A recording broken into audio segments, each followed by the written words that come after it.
South सिनेमार चर्चित star Rashmika Mandanna एवं विजय देवरकोंडा विवाह को नहीं चर्चा। उदयपुर रे पहुंची रश्मिका और विजय।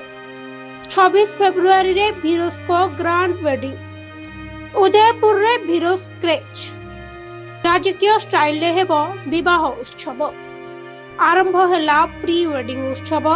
दक्षिण भारतीय सिनेमार सबुठु प्रिय जोड़ी रश्मिका मंदाना एवं विजय देवरकोंडा।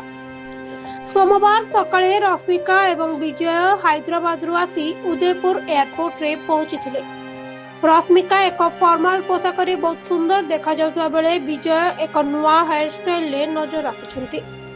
उभय 22 फेब्रुआरी सोशल मीडिया रे निजर विवाह घोषणा करथिले। आसंता गुरुवार दिन एक घरोई उत्सव रे सेमानकर विवाह बंधन रे बांधी हेबे। उदयपुर रे आरावली पहाड़ कोल रे थिबा विलासपूर्ण होटल मेमेंटोस बाय आईटीसी रे एही विवाह अनुष्ठित हेबो।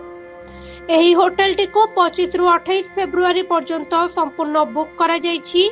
मेहंदी एवं संगीत भली कार्यक्रम 24 फेब्रुआरी रु आरंभ हेबो। एथिरे मात्र 100 जन अतिथि शामिल हेबे। विवाह परे 4 मार्च 2026 रे हैदराबाद रो ताज कृष्णा होटल रे एक भव्य रिसेप्शन पार्टी रो आयोजन करा जिवो।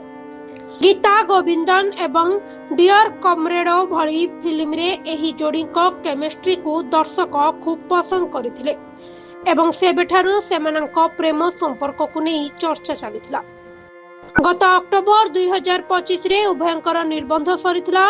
प्रशंसकंको मध्य रे एही विवाह को नहीं प्रबल उत्साह देखिबा को मिलछि।